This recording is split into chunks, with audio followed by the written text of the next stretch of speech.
नमः शिवाय। जय नाग देवता। नमस्कार दोस्तों, आप सभी का आपके अपने चैनल आसान राह में हार्दिक स्वागत है। मैं हूं अपर्णा। दोस्तों, आज हम आपको इस वीडियो में नाग पंचमी की बहुत ही रोचक कथा सुनाएंगे।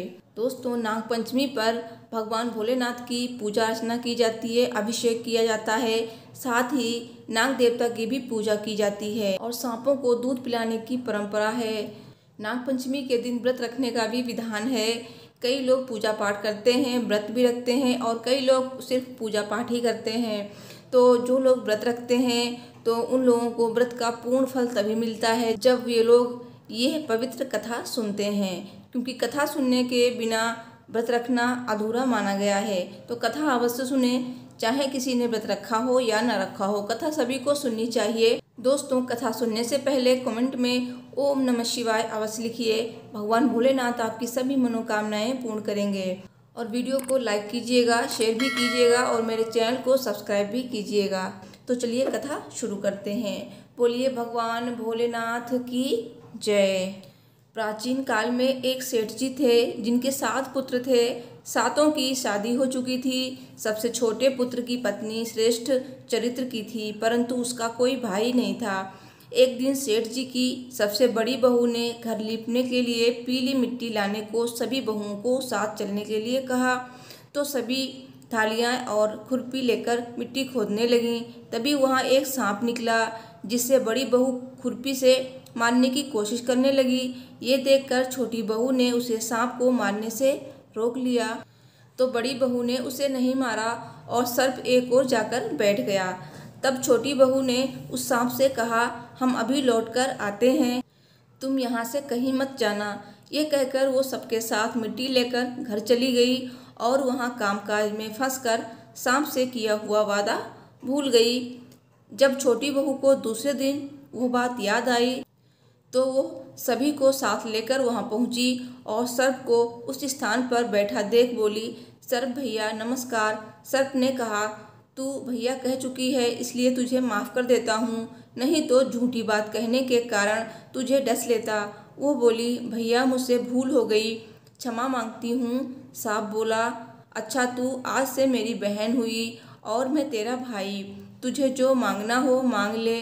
वो बोली, भैया मेरे कोई भैया नहीं है, अच्छा हुआ जो तू मेरा भाई बन गया। कुछ समय बीतने पर वो सर्प मनुष्य का रूप लेकर उसके घर आया और बोला कि मेरी बहन को भेज दो। सब हैरान हो गए, लेकिन सभी यही जानते थे कि इसके तो कोई भाई नहीं था।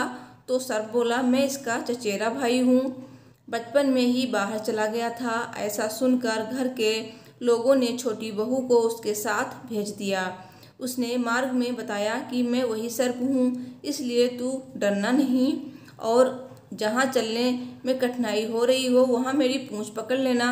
छोटी बहू उसके कहे अनुसार उसके घर पहुँच गई। वहाँ के धन ऐश्वर्य को देखकर वो चकित रह गई। एक दिन सर्प की माता ने उससे कहा, मैं एक काम से बाहर जा रही हूँ, तू अपने भाई को ठंडा दूध पिला देना। लेकिन छोटी बहू को ये बात ध्यान नहीं रही और उसने गलती से सर्प को गर्म दूध पिला दिया, जिससे उसका मुंह बेतरह से जल गया। ये देखकर सर्प की माता बहुत क्रोधित हुई, परंतु सर्प के समझाने पर शांत हो गई। तब सर्प ने कहा कि बहन को अब उसके घर भेज देना चाहिए। तब सर्प और उसके पिता ने उसे बहुत सारा सोना चांदी जवाहरात वस्त्र आभूषण देकर उसके घर पहुंचा दिया। इतना ढेर सारा धन देखकर बड़ी बहू ने ईर्ष्या से कहा, तेरा भाई तो बड़ा धनवान है, तुझे तो उससे और भी धन लाना चाहिए था। सर्प ने यह वचन सुना तो सब वस्तुएं सोने की लाकर दे दी।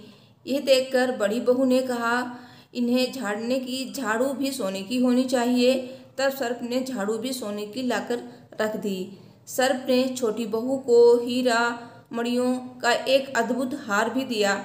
उसकी प्रशंसा उस देश की रानी ने भी सुनी और वो राजा से बोली कि सेठ की छोटी बहू का हार यहाँ आना चाहिए। राजा ने मंत्री को हुक्म दिया कि उससे वो हार लेकर शीघ्र उपस्थित हो। मंत्री ने सेठ जी से जाकर कहा कि महारानी जी छोटी बहू का हार पहनेगी, वो उससे लेकर मुझे दे दो। सेठ जी ने डर के कारण छोटी बहू से हार मंगाकर दे दिया। छोटी बहू को यह बात बहुत बुरी लगी। उसने अपने सर्प भाई को याद किया और आने पर प्रार्थना की कि भैया, रानी ने हार छीन लिया है, तुम कुछ ऐसा करो कि जब वो हार उसके गले में रहे तब तक के लिए सर्प बन जाए, और जब वो मुझे लौटा दे तब वो हीरों और मणियों का हो जाए। सर्प ने ठीक वैसा ही किया। जैसे ही रानी ने हार पहना वैसे ही वो सर्प बन गया। ये देखकर रानी चीख पड़ी और रोने लगी। यह देखकर राजा ने सेठ के पास खबर भेजी कि छोटी बहू को तुरंत भेजो। सेठ जी डर गए कि राजा न जाने क्या करेगा। वे स्वयं छोटी बहू को साथ लेकर उपस्थित हुए। राजा ने छोटी बहू से पूछा कि तूने क्या जादू किया है, मैं तुझे दंड दूंगा। छोटी बहू बोली, राजन, धृष्टता क्षमा कीजिए, ये हार ही ऐसा है कि मेरे गले में हीरों और मणियों का रहता है और दूसरे के गले में सर्प बन जाता है। यह सुनकर राजा ने वो सर्प बना हार उसे देकर कहा, अभी पहनकर दिखाओ। छोटी बहू ने जैसे ही उसे पहना वैसे ही हीरो मणियों का हो गया। ये देखकर राजा को विश्वास हो गया और उसने प्रसन्न होकर उसे ढेर सारी मुद्राएं पुरस्कार में दी। छोटी बहू घर लौट आई। उसके धन को देखकर बड़ी बहू ने ईर्ष्या के कारण उसके पति को सिखाया कि छोटी बहू के पास कहीं से धन आया है। यह सुनकर उसके पति ने अपनी पत्नी से पूछा कि सही सही बताना, ये धन तुझे कौन देता है। तब उसने सर्प को याद किया। बहन को मुश्किल में फंसता देख उसी समय सर्प वहां प्रकट हुआ और कहने लगा, जो मेरी बहन के आचरण पर संदेह करेगा तो मैं उसे खा लूँगा। यह सुनकर छोटी बहू का पति प्रसन्न हुआ और उसने सर्प देवता का सत्कार किया।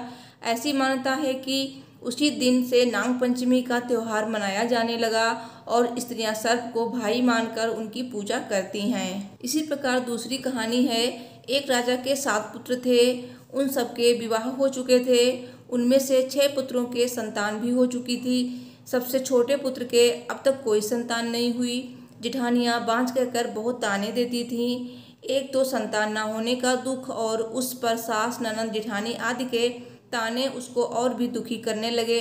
इससे व्याकुल होकर वो बेचारी रोने लगती। उसका पति समझाता कि संतान होना या ना होना तो भाग्य के अधीन है, फिर तू क्यों दुखी होती है। वो कहती, सुनते हो सब लोग बांझ बांझ कहकर मेरी नाक में दम किए हैं। पति बोला, दुनिया बकती है, बकने दो, मैं तो कुछ नहीं कहता, तू मेरी ओर ध्यान दे और दुख को छोड़कर प्रसन्न रहे। पति की बात सुनकर उसे कुछ सांत्वना मिलती, परंतु फिर जब कोई ताने देता तो वो रोने लगती। इस प्रकार एक दिन नागपंचमी आ गई। चौथ की रात को उसे स्वप्न में 5 नाग दिखाई दिए। उसमें से एक ने कहा, अरे पुत्री, कल नागपंचमी है, तू अगर हमारा पूजन करे तो तुझे पुत्र रत्न की प्राप्ति हो सकती है। यह सुनकर वो उठ बैठी और पति को जगाकर स्वप्न का हाल सुनाया। पति ने कहा, ये कौन सी बड़ी बात है। 5 नाग अगर दिखाई दिए हैं तो 5 की आकृति बनाकर उनका पूजन कर देना। नाग लोग ठंडा भोजन ग्रहण करते हैं, इसलिए उन्हें कच्चे दूध से प्रसन्न करना। दूसरे दिन उसने ठीक वैसा ही किया। नागों के पूजन से उसे 9 मास के बाद सुंदर पुत्र रत्न की प्राप्ति हुई। इसी प्रकार तीसरी कथा है। किसी राज्य में एक किसान परिवार रहता था। किसान के 2 पुत्र व 1 पुत्री थी। एक दिन हल जोतते समय हल से नाग के 3 बच्चे कुचलकर मर गए। नागिन पहले तो विलाप करती रही, फिर उसने अपनी संतान के हत्यारे से बदला लेने का संकल्प किया। रात्रि को अंधकार में नागिन ने किसान, उसकी पत्नी व दोनों लड़कों को डस लिया। अगले दिन प्रातः किसान की पुत्री को डसने के उद्देश्य से नागिन फिर चली तो किसान कन्या ने उसके सामने दूध का भरा कटोरा रख दिया। हाथ जोड़कर क्षमा मांगने लगी। नागिन ने प्रसन्न होकर उसके माता पिता व दोनों भाइयों को पुनः जीवित कर दिया। उस दिन श्रावण शुक्ल पंचमी थी। तब से आज तक नागों के कोप से बचने के लिए इस दिन नागों की पूजा की जाती है। तो दोस्तों, मुझे उम्मीद है मेरी ये वीडियो आपको पसंद आई होगी, तो प्लीज़ वीडियो को लाइक शेयर करना, मेरे चैनल को सब्सक्राइब करना, साथ ही कमेंट में ओम नमः शिवाय अवश्य लिखना। तो मिलती हूँ नेक्स्ट वीडियो में। Thanks for watching. हर हर महादेव। जय माता दी।